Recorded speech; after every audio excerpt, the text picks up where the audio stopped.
From the Apubco Studios at Britain and Broadway, you're listening to a News OK podcast. Hi, everybody. Welcome to a News OK Comics podcast. I'm Matt Price. I'm here with the mutated Cajun, Kyle Roberts. And what do we got today, Kyle? We're going to be talking about a couple of Marvel's, a couple big hits from Marvel this week, and a couple of DC's big hits this week. First one is X-Men Legacy 213. That's right. Let me just say that I love Gambit. He's my favorite superhero of all time. Number one, he's good with the ladies. Also, he can make anything explode. Things that you also can do, pretty much. I know. That's why I love this guy. And he's got a big staff like this behind his desk, by the way. Scott Eaton is the artist. Let's show off. This is from Kyle's desk. This is what I do when I get bored. The Gambit collage. There it is. So Gambit returning in X-Men Legacy. He was in 212, now he's in 213. Obviously, Kyle, this is something you're going to be into. Mike Carey is writing this. Scott Eaton. I like Scott Eaton. He's got a little bit of a John Byrne feel, and what he's doing nicely, if you notice from the last panel to this one, he's shifting when he's doing sort of these mental images. He's shifting to almost a more painted style versus a more traditional pen and ink style for the panels that are set in the regular world. What did you think of this one? I liked it. It was a little bit too dark for me, and I kept waiting for his thick Cajun accent. Like, that didn't really come out in it. Mm-hmm. Sinister's in it. That's pretty cool.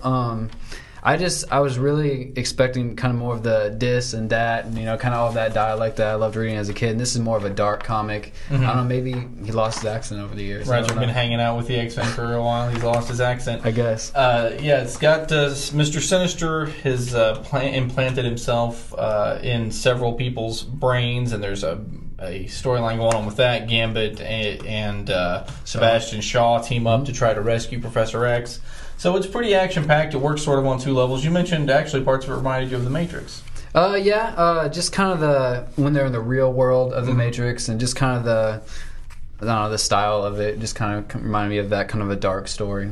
Okay. All right, so that's X-Men Legacy 213. That's out this week.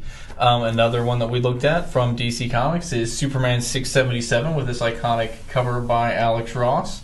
And in this one, this is the first issue of writer James Robinson. James Robinson you might know from Starman, which was his long-running series. And much like Opal City became a character in his Starman stories, it looks like he's going to use Metropolis as a character in his Superman stories. He introduced a lot of things that could only happen in Metropolis, I thought. Here at the beginning, we have Crypto, which I always like. I always enjoy when Crypto is a part of the story. He's playing catch with Crypto in space and talking to Green Lantern about his life and so on. So I enjoyed that part of it. And it introduces a new villain for Superman, a much forgotten Jack Kirby character known as Atlas, who's coming in and wants to face off with the Man of Steel. I thought it was a good first issue. It's sort of a slow build. It looks like he feels like he's got some time to tell his story, so I think it will build up into something interesting. Renato Guedes has done some fill-in art on Superman in the past, and now he's the main artist for this issue. So I think the more of a Superman fan you are, the better you'll like this story. And again, if you like the Metropolis tropes, they use the science police are a big part of this one. I think you'll find something to enjoy in this one. Sweet. Next is 1985. Back to Marvel. Number 2. 1985. There it is. Tommy Lee Edwards, Mark Miller. Yeah, the writing is really good in this. I like the first one a lot, and coming to this one, there's a huge fight between Juggernaut and Hulk. That was pretty cool. I don't know. I think I was expecting too much from it. There's still a lot of dialogue in it, and I was kind of expecting a little bit more action. But although you do have a Wolverine Hulk smash down at the very beginning. That's correct. But hopefully it'll pick up. I mean, there's a lot of dialogue in it, and it's a good story. Tommy Lee Edwards, not an art that you would call photorealistic at all, but it does seem maybe photo-referenced, and it does make you feel like this is not maybe your traditional comic book Hulk. Right. This is Hulk in a different type of world than we're used to seeing him. And I'm liking it so far. It's a different type of big event. It's not the type of event you would maybe ordinarily see with this small boy and his relationship with his dad, and how's that going to play into it. So I think Miller's doing something different here. Some of the dialogue has a little bit of a different flair to it, but overall I'm enjoying this one as well. And you kind of feel like you're in the place of that kid, maybe, like, I don't know, kind of again the never-ending story, or type feel, Narnia type feel. Right.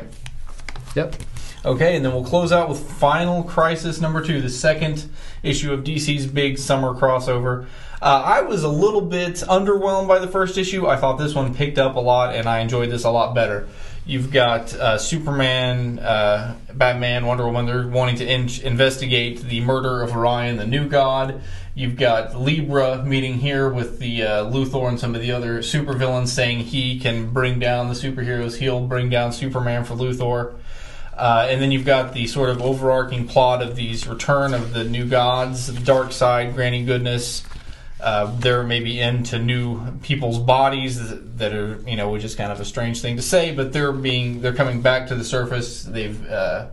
So I'm interested. I thought a lot more happened in this story, and it was a lot easier to follow. You've got Libra's people on one side. I mean, there's a lot of different balls in the air that Morrison will, I'm sure, tie together by the 7th issue, but while the first issue I was kind of lukewarm about, this one I liked a lot more. And J.G. Jones is knocking out of the park artistically. I mean, I'm loving his art on Superman and Batman, on all these characters. He gives everybody an individual look, and I'm liking the art a great deal. So after I was not completely sold on the first issue, my enjoyment of Final Crisis jumped up a whole lot in the second issue, and the big reveal, the big character return that they've been teasing since DC Universe 0 actually happens in issue 2. So if you're interested in that sort of thing.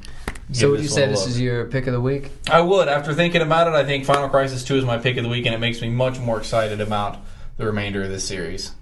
Cool. How about you, Kyle? I'd have to say, I love Gambit, so I have to say X-Men Legacy 213. All right. That's my pick. Very good. Well, for Kyle Roberts, I am Matt Price. Thanks for downloading us.